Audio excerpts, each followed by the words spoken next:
الحمد لله على إحسانه والشكر له بالتوفيق وامتنانه، وأشهد أن لا إله إلا الله وحده لا شريك له تعظيما لشأنه، والصلاة والسلام على النبي الداعي إلى رضوانه. أما بعد، فأعوذ بالله السميع العليم من الشيطان الرجيم من همزه ونفخه ونفثه. بسم الله الرحمن الرحيم. يا أيها الذين آمنوا اتقوا الله حق تقاته ولا تموتن إلا وأنتم مسلمون. يا أيها الناس اتقوا ربكم الذي خلقكم من نفس واحدة وخلق منها زوجها وبث منهما رجالا كثيرا ونساء، واتقوا الله الذي تساءلون به والأرحام إن الله كان عليكم رقيبا. يا أيها الذين آمنوا اتقوا الله وقولوا قولا سديدا يصلح لكم أعمالكم ويغفر لكم ذنوبكم، ومن يطع الله ورسوله فقد فاز فوزا عظيما. فإن أحسن الكلام كلام الله، وأحسن الهدى هدى محمد صلى الله عليه وسلم، وشر الأمور محدثاتها، وكل محدثة بدعة، وكل بدعة ضلالة، وكل ضلالة في النار. أعوذ بالله من الشيطان الرجيم. بسم الله الرحمن الرحيم. وإن تجتنبوا كبائر ما تنهون عنه نكفر عنكم سيئاتكم وندخلكم مدخلا كريما. محترم حضرات اور پردہ نشین خواتین اسلام، خطبہ مستونہ کے بعد سورہ نساء کی ایک آیت آپ کے روبرو پڑھی گئی. آیت کے ترجمے اور معنی سے قبل اس بات کی یاد دہانی ہو جائے کہ ہمارے عقائد میں سے پیارے نبی صلی اللہ علیہ وسلم نے فرمایا کہ اللہ تبارک و تعالیٰ کو لے کر ہمارا جو عقیدہ ہے، ایمان کے ارکان کو لے کر ہمارا جو اعتماد اور عقیدہ ہے،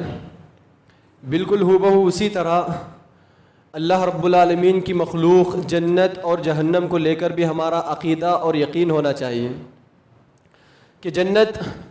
یہ اللہ رب العالمین کی تیار کردہ ایسی جگہ ہے کہ جہاں اللہ تبارک و تعالیٰ کے فرما بردار، اللہ رب العالمین کے احکام پر عمل کرنے والے،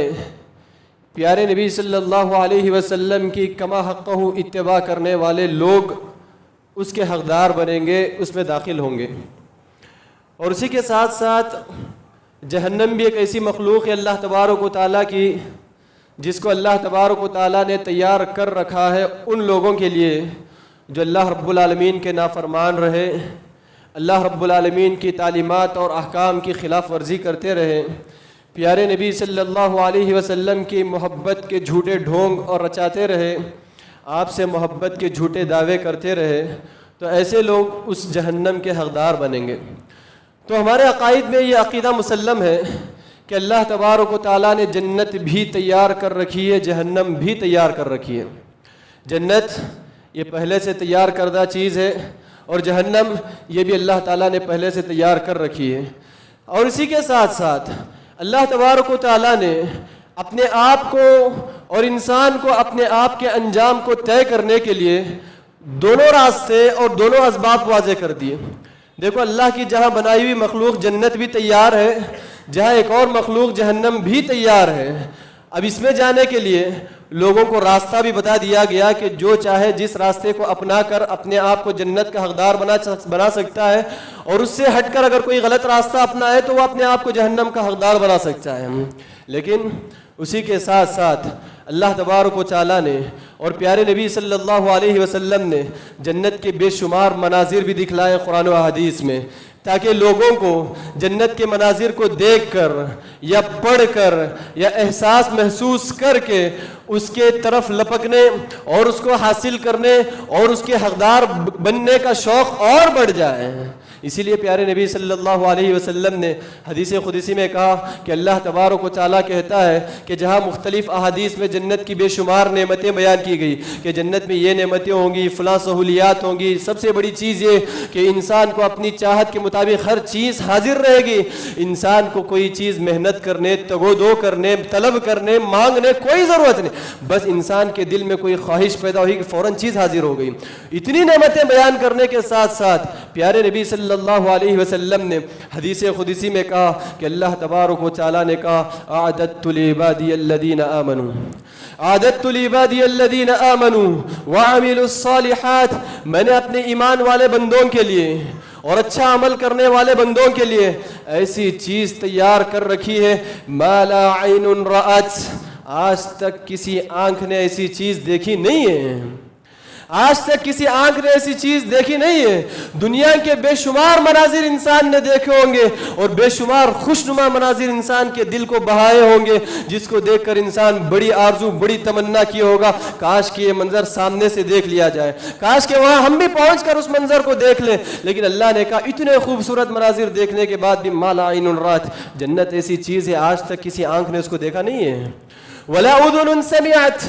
دیکھنا تو دور کی بات، کوئی دیکھ کر انسان کو بتایا ہو ایسا بھی نہیں ہے، آج تک کسی کان نے بھی ایسا منظر نہیں سنا ہے۔ اس کی خوبصورتی ایسی ہے کہ کسی بیان کرنے والا بیان کرنے سے عاجز رہا اور سننے والے کو بھی کبھی ایسا منظر سننے کو نہیں ملا ہے۔ دیکھنا تو دور، سننا تو دور، ولا خطر علی قلب بشر، کہا ولا خطر علی قلب بشر، آنکھوں سے ایسا منظر اور ایسی خوبصورتی دیکھنا دور، کانوں سے ایسی خوبصورتی کا منظر سننا دور، آج تک کسی انسانی دل پر خیال بھی نہیں آیا کہ جنت کتنی خوبصورت ہے۔ انسان تصورات کی دنیا میں اگر کھو جائے، خیالات کی زندگی میں اگر کھو جائے، انسان بڑے خوشنما مناظر کو سوچنے لگتا ہے اور تصور کرنے لگتا ہے ایسی خوبصورت چیزیں جس کو اس نے آج تک دیکھا نہیں اور کسی انسان نے بھی دیکھا نہیں، تصور میں لگ جاتا ہے، تصورات کی دنیا میں۔ لیکن اللہ نے کہا کسی انسانی دل پر آج تک خیال بھی نہیں آیا اس کی خوبصورتی کیسی ہے، تو اللہ نے اس کی خوبصورتی کی طرف اشارہ کیا تاکہ لوگ شوق اور بڑھ جائے، جذبہ اور بڑھ جائے اس جنت کے حصول کے لیے، حاصل کرنے کے لیے۔ اسی کے ساتھ ساتھ اللہ نے جہنم کے بھی منظر بتلائے، اللہ نے جہنم کے الگ الگ مناظر دکھلائے، الگ الگ عذابات دکھلائے، الگ الگ سزائیں دکھلائے۔ وہیں اللہ کے نبی صلی اللہ علیہ وسلم نے بھی احادیث میں اس کی مختلف سزاؤں کی طرف اشارہ کیا، کہا دیکھیے ایک جھلک میں آپ کے روبرو رکھ دوں، اللہ تبارک و تعالیٰ نے قرآن مجید میں جہنم کے مناظر کی طرف اشارہ کرتے ہوئے کہا انسان جب جہنم میں داخل ہوگا، کوئی گنہگار اور کافر اللہ رب العالمین کا نافرمان جب جہنم کا حقدار بنے گا، جہنم میں اندر آئے گا تو جگہ اتنی تنگ ہوگی کہ ذرا برابر بھی حرکت کر نہ سکے گا۔ اوپر دیکھے گا تو آگ ہے، چھت آگ کی ہے، نیچے زمین فرش آگ کا بھیجا ہوا ہے، اوڑھنا جو اڑایا گیا وہ آگ کا ہے اور جو لباس پہنایا گیا وہ تارکول کا ہے۔ تارکول جس کو میں اور آپ جانتے ہیں کہ ایک مرتبہ اگر جسم پر لگ جائے تو فوراً چمٹ جاتا ہے، نکلتا نہیں، تو لباس ایسا پہنایا جائے گا جہنمیوں کو جو تارکول کا ہوگا۔ جب جہنمی جہنم کی گرمی سے شدت سے پریشان ہو کر اللہ تبارک و تعالیٰ سے ذرا پیاس کی شدت کی التجا کریں گے، اے اللہ تھوڑا سا پانی مل جائے، تھوڑا سا پانی مل جائے، پیاس برداشت نہیں ہو رہی ہے، تو اس وقت جہنمیوں کی پیاس کی شدت کو بجھانے کے لیے ایک اور الفاظ میں کہیں اس عذاب کو اور بڑھانے کے لیے فرشتے ایسا پانی لے کر آئیں گے جس میں پیپ ہوگا، خون ہوگا، انسان کے جسم سے نکلنے والی گندگی ہوگی اور وہ گندگی کو اچھی طرح کھولایا جائے گا، گرم اونٹایا جائے گا، اس کے بعد انسان کو پلایا جائے گا۔ جیسے ایک جہنمی اس کو پیے گا اور حلق سے نیچے اتارنے کے فوری بعد پیٹ کے اندر آنتیں پھٹ جائیں گے، پیٹ کے اندر آنتیں پھٹ جائیں گی۔ اللہ نے یہ منظر کی طرف بھی اشارہ کرتے ہوئے کہا دیکھو جنت ایسی ہے، جہنم ایسی ہے۔ اب ہر شخص اپنے اپنے عمل کے حساب سے، ہر شخص اپنے اپنے کردار کے حساب سے، اپنی اپنی عبادتوں کے حساب سے جو چاہے جنت کو اپنے آپ کے نام کر لے اور جو چاہے جہنم کو اپنے نام کر لے۔ دیکھیے ہمارے پاس انسان ہونے کے ناطے انسان کی یہ فطرت ہے کہ ہر بری چیز سے بچنے کی خواہش کرتا ہے، ہر غلط چیز کی طرف بڑھنے سے اپنے آپ کو روکے رکھتا ہے، اور ہر چیز کو حاصل کرنے کی، اچھی چیز کو حاصل کرنے کی تمنا کرتا ہے۔ اور ہماری دعائیں بھی ہوتی ہیں، جب بھی ہم دعا کے لیے ہاتھ اٹھاتے ہیں اللہ تبارک و تعالیٰ سے جنت مانگتے ہیں،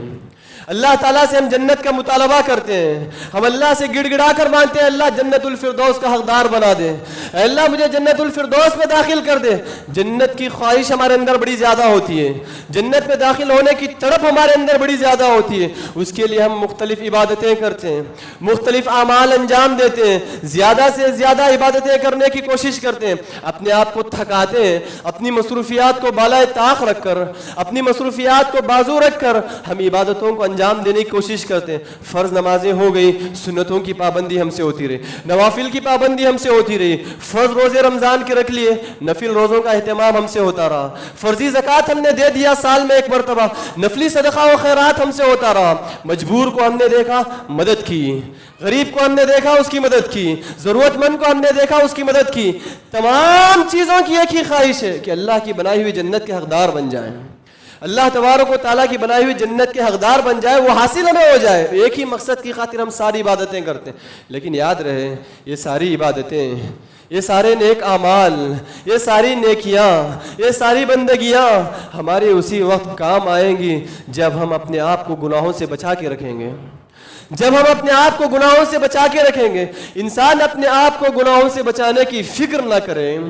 اپنے آپ کو گناہوں سے دور رکھنے کی فکر نہ کرے، محض عبادتوں پہ عبادتیں کرتا جائے، اسی کے ساتھ ساتھ گناہ بھی ہوتے رہیں، نماز پڑھتے رہے، نماز کے ساتھ ساتھ کاروبار میں ہم سے دغا بازی ہوتی رہی، دھوکہ ہوتا رہا، ہم روزے رکھتے رہے، نفلی روزوں کے ساتھ ساتھ ہمارے ساتھ ہمارے گناہ چھٹتے نہیں رہے، زبان سے وہی جھوٹ، زبان سے وہی غیبت، زبان سے وہی چغلی، زبان سے وہی گالی گلوچ، گناہ بھی ہے نیکی بھی ہے۔ تو یاد رہے اللہ تبارک و تعالیٰ کی عدالت میں، اللہ رب العالمین کے دربار میں ایسی نیکیاں کوئی کام نہیں آئیں گی جس کے ساتھ ساتھ گناہ بھی ملے ہوئے ہوں۔ چاہے انسان اپنی پوری زندگی عبادتوں میں کھپا دے لیکن گناہوں سے بچنے کی فکر نہ ہو، اپنے آپ کو گناہوں سے حفاظت نہ کرے، تو ہرگز ہرگز اللہ کی بنائی ہوئی جنت کا حقدار نہیں بن سکتا ہے، اپنے آپ کو جنت میں داخل نہیں کرا سکتا ہے۔ کیا وجہ ہے؟ دیکھیے عائشہ صدیقہ رضی اللہ عنہا پیارے نبی صلی اللہ علیہ وسلم سے پوچھے، اللہ کے نبی، اے اللہ کے نبی بتائیے، جاہلیت میں ایک شخص تھا جس کا نام تھا عبداللہ بن جدعان۔ عبداللہ بن جدعان نامی شخص تھا، وہ بڑے صدقہ و خیرات کیا کرتا، لوگوں کی بہت مدد کرتا تھا، بتائیے کیا اس کا یہ عمل اس کے کوئی کام آئے گا؟ اس کا یہ صدقہ و خیرات کرنا اسے بچا سکے گا اللہ کے عذاب سے؟ پیارے نبی نے کہا، اے عائشہ، اس کا یہ صدقہ و خیرات، اس کا یہ اچھا عمل اس کے کوئی کام نہیں آنے والا ہے۔ کیوں؟ وہ اللہ کے ساتھ شرک کیا کرتا، نیک اعمال رکھنے کے ساتھ شرک کے گناہ سے وہ باز نہیں رہتا تھا، نافرمانی سے وہ باز نہیں رہتا تھا، اللہ کے ساتھ کسی اور کو شرک کیا کرتا، شریک کیا کرتا۔ تو یہ سارے نیک اعمال جو اپنی زندگی میں کرتا رہا، لوگوں کی مدد کرنا، صدقہ و خیرات کرنا، مال کے ذریعے سے مجبوروں کے کام آنا، یہ ساری عبادتیں اس کے کچھ کام نہیں آئیں گی کیونکہ وہ شرک کے گناہ سے بچتا نہیں رہا۔ اسی لیے پیارے نبی صلی اللہ علیہ وسلم نے اپنے چچا کو بار بار سمجھاتے ہوئے کہا موت کے وقت، یا عمی قل لا الہ الا اللہ کلمۃ احاج لک بہا عند اللہ، اے میرے چچا پوری زندگی اچھے کاموں میں گزری ہے۔ چچا ابو طالب کو سمجھاتے ہوئے کہا پوری زندگی اچھے کاموں میں گزری ہے۔ اسلام کی دفاع ابو طالب نے جس قدر کی شاید کہ ہماری زندگیوں میں مسلمان ہوتے ہوئے ہم نے کی ہوگی۔ ابو طالب نے اسلام کی جس قدر مدد کی تھی، پیارے نبی کی جس قدر حفاظت کی تھی، شاید کہ ہم نے مسلمان ہو کر پیارے نبی کا اتنا دفاع کیا ہوگا۔ پوری زندگی اسلام کی دفاع میں، پوری زندگی اسلام کی حفاظت میں، پوری زندگی پیارے نبی کی حفاظت اور مدد میں، پوری زندگی کھپانے کے بعد بھی اتنے اچھے کام کہ ابو طالب نے وہاں رہتے ہوئے شیب ابی طالب میں اپنے آپ کی پوری تکلیفیں برداشت کی، لیکن پیارے نبی صلی اللہ علیہ وسلم موت کے وقت سمجھاتے ہیں، اے میرے چچا اتنی نیکیاں ہیں، اتنے اچھے اعمال ہیں، اتنے آپ نے اسلام کی خدمت کی ہے، میری خدمت کی ہے، یہ عبادتیں اور یہ اچھے اعمال اسی وقت کام آئیں گی، ایک کلمے کا اقرار کر لیجیے، ایک کلمے کا اقرار کر لیجئے، ورنہ یہ سارے اچھے اعمال بیکار کر دیے جائیں گے، اللہ تعالیٰ کے پاس ذرات کی مانند اڑا دیے جائیں گے۔ تو یاد رہے، بتانا مقصود یہ ہے کہ ہم چاہے جتنی بھی عبادتیں کر لیں، جتنے بھی نیک اعمال کر لیں، نیک اعمال اللہ کے پاس اسی وقت مقبول ہوں گے جب ہم گناہوں سے اپنے آپ کو بچائے رکھیں گے۔ اگر گناہ بھی ہوتا رہا، نیکی بھی ہوتی رہی، تو یہ ساری نیکیاں گناہوں کے بدلے میں تقسیم کر دی جائیں گے اللہ تعالیٰ کے پاس، اور یہ نیکیاں ہمارے اللہ تعالیٰ کے دربار میں کچھ کام نہیں آئیں گی۔ اسی لیے پیارے نبی صلی اللہ علیہ وسلم نے صحابہ سے پوچھا، اتدرون من المفلس، اتدرون من المفلس، صحابہ جانتے ہو مفلس کون ہے؟ جانتے ہو لاچار اور غریب کون ہے؟ صحابہ اکرام نے کہا، اے اللہ کے نبی، مفلس تو ہمارے پاس وہی ہے من لا درہم لہ ولا متاع، جس کے پاس سامان نہیں ہے، جس کے پاس پیسہ نہیں ہے، جس کے پاس کھانے کے لیے غذا نہیں ہے، زندگی گزارنے کا ساز و سامان نہیں، ہمارے پاس مفلس وہ ہے۔ اللہ کے نبی نے کہا، دیکھو تمہارے نقطۂ نظر سے مفلس وہ ہو سکتا ہے، تمہارے نقطۂ نظر سے مفلس وہ ہو سکتا ہے، لیکن شریعت کے نقطۂ نظر سے میری امت میں مفلس وہ ہے۔ کہا المفلس من امتی، میری امت کا سب سے بڑا لاچار وہ ہے، سب سے بڑا غریب وہ ہے، سب سے بڑا فقیر اور محتاج وہ ہے، من یأتی یوم القیامہ بصلاۃ، قیامت کے دن اللہ کی عدالت میں کھڑا ہوگا، اللہ کی عدالت میں تنہا کھڑا ہوگا، کوئی ساتھ نہ ہوگا، پورے نامہ اعمال نمازوں سے بھرے ہوں گے، نامہ اعمال نیکیوں سے بھرے ہوں گے، یأتی یوم القیامہ بصلاۃ وصیام، روزوں سے بھرے ہوں گے، وزکات، صدقہ و خیرات سے بھرے ہوں گے۔ سب سے بڑا مفلس اللہ کے دربار میں وہی ہے جو قیامت کے دن اللہ کی عدالت میں حاضری دیا ہے، نامہ اعمال عبادتوں سے بھرے، پوری زندگی عبادتیں کرتا رہا، ویأتی قد شتم ھذا، یہ عبادتوں کے ساتھ ساتھ کسی کو گالی دیا ہوگا، کسی کو گالی دیا ہوگا، معمولی گناہ سمجھ کر گناہ سے اپنے آپ کو باز نہ رکھا، وَضَرَبَ هَذَا، کسی پر ناحق ہاتھ اٹھایا ہوگا، کسی کو ناحق مارا ہوگا، پیٹا ہوگا، وَأَكَلَ مَالَ هَذَا، کسی کا ناحق مال کھایا ہوگا، کسی کی جائیداد پر قبضہ کیا ہوگا، کسی کا مال ہڑپا ہوگا، قبضہ کیا ہوگا، اور کہا وَصَفَكَ دَمَ هَذَا، کسی کا ناحق خون بہایا ہوگا، وَخَذَفَ هَذَا، کسی پر بہتان لگایا ہوگا، کسی پر جھوٹا الزام لگایا ہوگا، کسی پر جھوٹی گواہی دیا ہوگا، تو یاد رہے میری امت کا سب سے بڑا مفلس وہ ہے جو نامہ اعمال بھر کے عبادتیں لے کر اللہ کے پاس حاضر ہوا، لیکن ساتھ ساتھ گناہوں سے بچنے کی ذرا برابر فکر نہ رہی، معمولی سمجھ کر گناہ کرتا جا، کہ گالی دیتا رہا، مارتا رہا، پیٹتا رہا، الزام لگاتا رہا، مذاق مذاق میں سے ہی کسی کی عزت لوٹ لی گئی، مذاق مذاق میں کسی کا مال لوٹ لیا گیا، مذاق مذاق میں کسی پر ہاتھ اٹھا دیا گیا، کسی کے دل کو ٹھیس پہنچا دی، کسی کے بدن کو ٹھیس پہنچا دی، کسی کے نفس کو ٹھیس پہنچا دی، اللہ تبارک و تعالیٰ کے دربار میں سب سے بڑا مفلس اور وہ لاچار وہ ہوگا۔ کیوں؟ اللہ تبارک و تعالیٰ کی عدالت میں لوگ آئیں گے، کہیں گے اللہ اس نے مجھے گالی دی ہے، اللہ کہے گا اس کی نیکیاں اٹھاؤ، اس میں تقسیم کر دو۔ ایک اور شخص آئے گا، اللہ اس نے مجھے دل کو ٹھیس پہنچائی ہے، اس نے میری عزت کے ساتھ کھیلا ہے، اللہ کہے گا چلو اس کی نیکیاں اٹھاؤ، اس کے نامہ اعمال میں بانٹ دو، تقسیم کر دو۔ کوئی اور آئے گا، اللہ اس نے میرا مال ناحق ہڑپا ہے، قبضہ کیا ہے، اللہ کہے گا چلو اس کی نیکیاں اٹھاؤ اور تقسیم کر دو۔ کوئی اور کہے گا اللہ اس نے مجھ پر جھوٹا الزام لگایا تھا، اللہ کہے گا چلو نیکیاں اٹھاؤ تقسیم کر دو۔ ایک ایک حقدار حق مانگنے کے لیے کھڑا ہو جائے گا اور ساری نیکیاں انسان کے آنکھوں کے سامنے تقسیم ہو جائیں گی۔ پیارے نبی نے کہا دیکھو اس سے بڑا مفلس اور لاچار کون ہو سکتا ہے؟ پوری عبادتیں جمع کر کے اللہ کے دربار میں حاضر ہوا اور اس کی آنکھوں کے آگے اس کی ساری عبادتیں تقسیم ہو رہی ہیں، ساری عبادتیں لوگوں میں بانٹ دی جا رہی ہیں، ایک نیکی بھی اس کے کام نہیں آ رہی، ایک عبادت بھی اس کے کام نہیں آ رہی، ایک عبادت بھی اس کو اللہ کے عذاب سے آج بچا نہیں پا رہی۔ جب ساری نیکیاں حقداروں میں تقسیم کر دی جائیں گی، اللہ تبارک و تعالیٰ کے پاس فرشتے شکایت کریں گے، اے اللہ نیکیاں ختم ہو گئی لیکن گناہ اور زیادہ ہیں، نیکیاں ختم ہو گئی گناہ اور زیادہ ہے۔ اللہ کہے گا چلو سارے گناہ اٹھا کر اس کے نامہ اعمال میں ڈال دو اور پورے نامہ اعمال کو گناہوں سے بھر کے جہنم میں اوندے منہ ڈال دینا، جہنم میں اونڈے منہ ڈال دینا۔ دیکھیے نماز زندگی میں کام نہیں آئی، روزے زندگی کے کام نہیں آئے, صدقہ و خیرات زندگی کا کام نہیں آیا, قرآن کی تلاوت زندگی کی کام نہیں آئی, لوگوں کو مدد کرنا زندگی میں کام نہیں آیا, زندگی بھر کی عبادتیں کام نہ آئی, محض وجہ ایک ہے, سبب ایک ہی ہے کہ اپنے آپ کو گناہوں سے بچانے کی فکر نہ رہی. لہٰذا حضرات یاد رہے, نیکی کرنے سے پہلے اپنے آپ کا جائزہ لے کہ گناہوں سے کہاں تک ہم بچے ہوئے ہیں. نیکی تو ہم کر رہے ہیں, اپنے ایمان کا جائزہ لے, اپنی عبادتوں کا جائزہ لے, کہاں تک ہم نے اپنے آپ کو گناہوں سے بچا کے رکھا,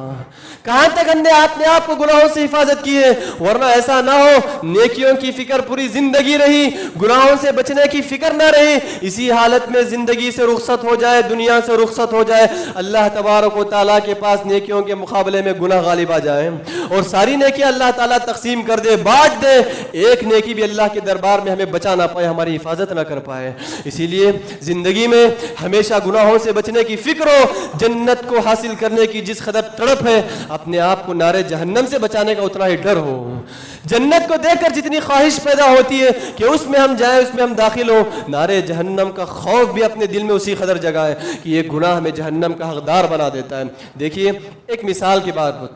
ایک مثال کے طور پر ہم نمازوں کا اہتمام ہم سے ہوتا ہے, ہم نماز ضرور آتے ہیں, نماز کے لیے مسجد میں ضرور حاضر ہوتے ہیں. ہم مسجد میں حاضر کیا ہوئے, ہم نے اپنے پیجامے کو ٹخنے سے اوپر کر لیا اور نماز پڑھ کے فوراً باہر نکلے, ٹخنے سے نیچے پیجامے کو کر دیا. پیارے نبی نے کہا ایسے شخص کی طرف اللہ تعالیٰ نظر اٹھا کر بھی نہیں دیکھتا ہے. جو بندے کی طرف اللہ نظر اٹھا کر نہ دیکھے اس کی عبادت اس کے کیا کام آئے گی.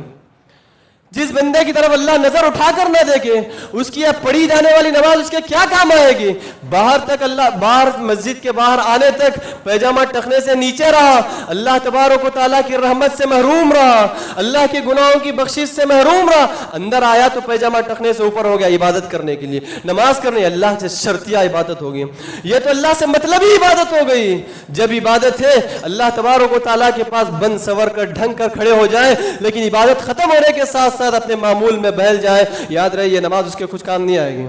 گناہ کر کے اندر حاضر ہوئے, تجارت میں دغا بازی, جھوٹ بول کے ہم نے تجارت کی, جھوٹ بول کے ہم نے بزنس کیا, اذان ہونے کی فوری بعد مسجد کی طرف دوڑ کر آئے, وہ گناہ, یہاں نیکی, باہر گناہ, مسجد میں نیکی. ایسی نیکی کیا کام آئے گی جس کے ساتھ ساتھ زندگی میں گناہ بھی ہیں, جس کے ساتھ ساتھ زندگی میں گناہ بھی ہے, معصیتیں بھی ہیں. اسی لیے اپنی زندگی میں ہمیشہ یہ فکر لازم رکھیں کہ نیکی کرنے کی فکر کے ساتھ ساتھ گناہوں سے بچنے کی فکر زیادہ رکھیں,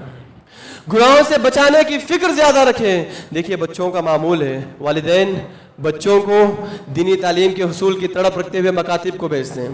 مکاتب میں تعلیم حاصل کرنے کے لیے بھیجتے ہیں. بڑے شوق سے, بڑے جذبے سے والدین نماز کو بھی لے آتے ہیں, نماز پڑھانے کا طریقہ سکھاتے ہیں, قرآن کی تلاوت کا طریقہ سکھاتے ہیں, قرآن پڑھاتے ہیں, دعائیں سکھاتے ہیں, آداب سکھاتے ہیں. یہ ساری چیزوں کی فکر ماں باپ کی ہوتی ہے, لیکن بچہ کھیلتے ہوئے گالی زبان سے نکالتا ہے, بچے کو گالی سے روکنے کی فکر نہیں ہوتی ہے. جو عبادت, نماز کا طریقہ سکھا دیا گیا, قرآن کی تلاوت سکھا دی گئی, دعائیں سکھا دی گئی, آداب سکھا دی گئی, لیکن بچہ اتنا بے ادب ہے کہ بڑوں کا احترام کرنا نہیں جانتا ہے, بڑوں کے ساتھ کیسے سلوک کرنا نہیں جانتا ہے, زبان سے گالی گلوچ کا استعمال کرتا ہے. ایسے بچے کی یہ ساری عبادتیں کہاں کام آئیں گے.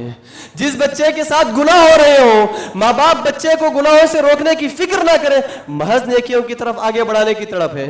پوری فکر نیکیوں کی طرف آگے بڑھانے کی. الحمدللہ اذان ہوئی, مسجد کو لے آئے, الحمدللہ مکتب کا وقت ہوا, مکتب کو پڑھنے کے لیے بھیج دیا گیا. لیکن بچوں کی جو طبیعت ہے, زبان سے گالی گلوچ, زبان سے جھوٹ اور بڑوں کی بے ادبی, والدین کے ساتھ زبان درازی, یہ سارے گناہوں سے بچوں کو روکنے کی فکر نہ رہی. یاد رہے بچوں کو سب سے پہلے گناہوں سے بچانے کی فکر کرے. جس قدر انسان گناہوں سے بچ جائے گا اسی قدر نیکیوں میں آگے بڑھے گا,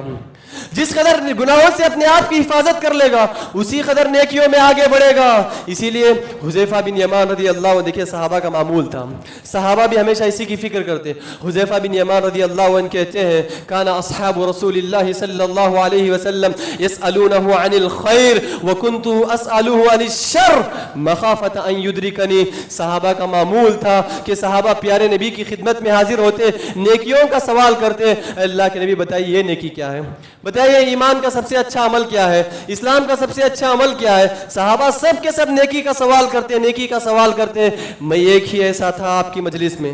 پیارے نبی کی مجلس میں، صحابی رسول کہتے ہیں حذیفہ بن یمان، اس مجلس میں ایک ہی ایسا تھا، جب بھی پیارے نبی کی مجلس میں حاضر ہوتا تو ہمیشہ گناہ کا سوال کرتا، ہمیشہ گناہ کا سوال کرتا۔ کیوں؟ مخافت ان یدرکنی، اس ڈر سے کہ اللہ کے نبی کہیں میں اس گناہ میں پڑ نہ جاؤں، کہیں میں اس گناہ میں پڑ نہ جاؤں، گناہ واضح ہو جائے، غلطی واضح ہو جائے، کیا کام کرنا غلط ہے، کیا کام کرنا گناہ ہے، اس سے بچ جائے، اس سے بچ کر ہونے والا ہر عمل نیکی ہے،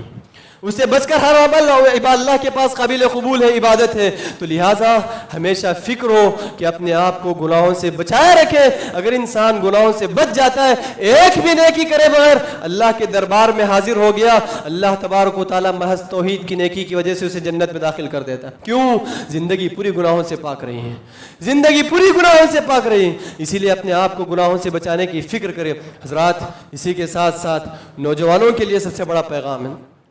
نوجوانوں کے لیے سب سے بڑا پیغام ہے۔ پیارے نبی صلی اللہ علیہ وسلم نے حدیث میں کہا، دیکھو لَأَعْلَمَنَّ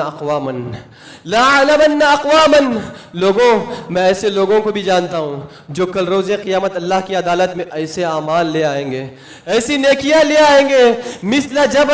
جبال تہامہ، کہا تہامہ پہاڑ کے مانند نیکیاں لے آئیں گے، ان کی نیکیاں ایک پہاڑ کی مانند جمع ہوں گی، سب دیکھ کر قیامت کے دن رش کریں گے، سب دیکھ کر رش کریں گے، اتنی نیکیاں یہ شخص جمع کیا ہے، یہ تو بڑی آسانی سے جنت میں چلا جائے گا، یہ تو بڑی آسانی سے جنت میں چلا جائے گا، اس کا حساب بڑا آسان ہوگا، پہاڑ کی مانند نیکیاں ہیں، ہماری تو چھوٹی چھوٹی نیکیاں ہیں، سب لوگ رش کریں گے، عش کریں گے نیکیوں کو دیکھ کر۔ اللہ تبارک و تعالیٰ اس کی ساری نیکیوں کو ذرات دھول کی شکل میں اڑا دے گا۔ جو پہاڑ کی مانند نیکیاں جمع کر کے اللہ کی عدالت میں حاضر ہوا، سارے پہاڑ کی مانند نیکیوں کو اللہ دھول بنا کر اڑا دے گا۔ صحابہ نے پوچھا، صحابی رسول ثوبان رضی اللہ عنہ کہتے ہیں، میں نے پوچھا صفہم لنا یا رسول اللہ، اللہ کے نبی ہمیں بھی بتائیے کون وہ لوگ ہیں، کیوں وجہ بھی بتائیے۔ اللہ کے نبی ایسا نہ ہو کہ لا علمی کے عالم میں ہم بھی ایسے گناہ کے شکار ہو جائیں، لا علمی کے عالم میں ہم بھی ان لوگوں میں شکار نہ ہو جائے اور ہماری بھی نیکیاں اللہ کے پاس دھول اور ذرات کی شکل میں اڑا دیے جائے۔ بتائیے کون وہ لوگ ہیں؟ اللہ کے نبی نے کہا اما انہم اخوانکم من جلدتکم، دیکھو وہ تمہارے بھائی ہیں، تمہارے ساتھ ہی رہ رہے ہوں گے، تمہارے ساتھ اٹھتے بیٹھتے ہوں گے، تمہارے ساتھ عبادتوں میں شریک ہوتے ہوں گے، تمہارے ساتھ نیک اعمال کرتے ہوں گے، تمہارے ساتھ اچھے کام کرتے ہوں گے، پوری زندگی نیکیوں میں گزری ہوگی، لیکن ایک گناہ یہ ہے، کہا اذا خلو بمحارم اللہ انتہکوها،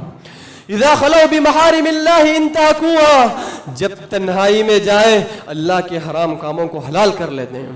جب تنہائی میں جائے کوئی دیکھنے والا نہیں ہے، سارے انسان غافل ہیں، کمرے کے اندر بند ہیں، کسی کی نظر اپنے اوپر نہیں پڑ رہی ہے، اللہ نے جن جن کاموں کو حرام کیا سارے کام حلال کر لیے، موبائل ہاتھ میں رہا، سارے گندے چیزوں کا استعمال ہوتا رہا، کیوں کوئی دیکھنے والا نہیں ہے؟ اللہ نے کہا ایسے ہی وہ لوگ ہیں اذا خلو بمحارم اللہ انتہکوها، جب تنہائی میں آ جائے اللہ نے جن جن کاموں کو حرام کیا سب کو حلال کر لیتے ہیں۔ ایسے ہی لوگ ہوں گے جو ساری عبادتیں جمع کر کے اللہ کی عدالت میں حاضر ہوں گے، اللہ تعالیٰ ساری نیکیوں کو دھول بنا کر اڑا دے گا، کوئی حیثیت اور کوئی وقت نہ ہوگی۔ یاد رہے، دیکھیے گانوں میں ایئر فون لگتا ہے، وہاں گانے، کانوں میں ایئر فون لگتا ہے، گانے چل رہے ہیں، فحش گفتگو ہم سن رہے ہیں، اسی کے ساتھ ساتھ نماز کے وقت میں مسجد میں حاضر ہو رہے ہیں، یہاں گانوں کی موسیقی کی آواز کان میں پڑتی رہی، یہاں حرام کام حلال ہوتا رہا، یہاں آ کر عبادت انجام دی جاتی رہی۔ سوچئے اللہ کے پاس ہماری ایسی عبادت کا کیا حشر ہوگا، سوچئے اللہ کے پاس ہماری یہ عبادت کا کیا حشر ہوگا، اللہ کے پاس ہم کیا جواب دیں گے؟ تنہائی میں گئے فحش چیزیں دیکھتے رہے، تنہائی میں گئے فحش چیزیں سنتے رہے، تنہائی میں گئے فحش چیزوں کا استعمال ہوتا رہا۔ یہی وہ لوگ ہیں، پیارے نبی نے کہا دیکھو پہاڑ کی مانند بھی نیکیاں جمع کر کے اللہ کے پاس حاضر ہوں گے، اللہ پہاڑ جیسی نیکیوں کو دھول بنا کر اڑا دے گا، کوئی وزن نہیں ہوگا، کوئی حیثیت نہیں ہوگی ان نیکیوں کی۔ تو لہٰذا سب سے بڑا پیغام یہ ہے نوجوانوں کے لیے لیے، بچوں کے لیے، جہاں موبائل کے استعمال کے بچے موبائل کے استعمال میں عام ہوتے جاتے ہیں، خصوصاً اس بات کا خیال ہو کہ ایسا نہ ہو کہ تنہائی میں ہم سے کوئی ایسی غلطی ہو جائے، تنہائی میں کوئی ہم سے ایسا گناہ ہو جائے، کسی حرام کام کو ہم حلال نہ سمجھ کے کر جائے اور اللہ کے پاس ساری زندگی کی گئی عبادتیں ذرات کی شکل میں اڑا دی جائے۔ اللہ نے کہا یستخفون من الناس ولا یستخفون من اللہ، یہ وہ لوگ ہیں جن کو لوگوں کا ڈر ہے لیکن اللہ کا ڈر نہیں ہے۔ یہ وہ لوگ ہیں جنہیں لوگوں کا ڈر ہے، آس پاس میں نظر دوڑائی گئی، دیکھا کوئی نہیں ہے، حرام کام کر گئے، اللہ دیکھتا ہے، اس بات کا ڈر نہیں ہے۔ یستخفون من الناس، یہ لوگوں سے چھپتے ہیں، یہ لوگوں سے ڈرتے ہیں، یہ لوگوں سے اپنے آپ کو بچاتے ہیں۔ ولا یستخفون من اللہ، اللہ سے چھپتے نہیں ہیں، اللہ سے ڈرتے نہیں ہیں، اللہ سے اپنے آپ کو بچاتے نہیں ہیں، یہی لوگوں کا یہ حشر ہوگا۔ اسی لیے ضرورت اس بات کی ہے کہ اپنی زندگی میں، اپنی پوری زندگی کو گناہوں سے بچائے رکھنے، گناہوں سے حفاظت کرنے اور اپنے آپ کو گناہوں سے دور رکھنے کی پوری کوشش کریں۔ کہیں ایسا نہ ہو کہ پوری زندگی ہمارے پاس عبادتوں کی فکر رہی، نیک اعمال کی فکر رہی، نیکیوں کی فکر رہی، نیکیوں پر نیکیاں کرتے جائے لیکن اسی کے ساتھ ساتھ گناہ کی آمیزش بھی ہو جائے۔ وہ نیکی اللہ کے پاس کچھ کام نہیں آئے گی جس کے ساتھ گناہ ملا ہوا ہو، وہ نیکی اللہ کے پاس کوئی فائدہ نہیں پہنچائے گی جس کے ساتھ گناہ کی ملاوٹ ہو، وہ نیکی اللہ کے پاس نارے جہنم سے نہیں بچا سکے گی جس کے ساتھ ساتھ اللہ کی نافرمانی بھی ہوئی ہو۔ حضرات، خصوصاً ربیع الاول کے موقع سے پیارے نبی صلی اللہ علیہ وسلم کی شان میں، پیارے نبی صلی اللہ علیہ وسلم کی محبت کے نام پر کئی چیزیں لوگ انجام دیتے ہیں، کئی اعمال لوگ کرتے ہیں، کئی چیزیں عبادت کے نام پر لوگ انجام دیتے ہیں۔ دیکھیے، انسان جس کو عبادت سمجھ لے، انسان جس کو نیکی سمجھ لے، انسان جس کو اچھا سمجھ لے وہ اچھا نہیں ہے، انسان جس کو نیکی سمجھ لے وہ نیکی نہیں ہے۔ نیکی وہی ہے جس کو اللہ اور اس کے رسول نے نیکی قرار دیا،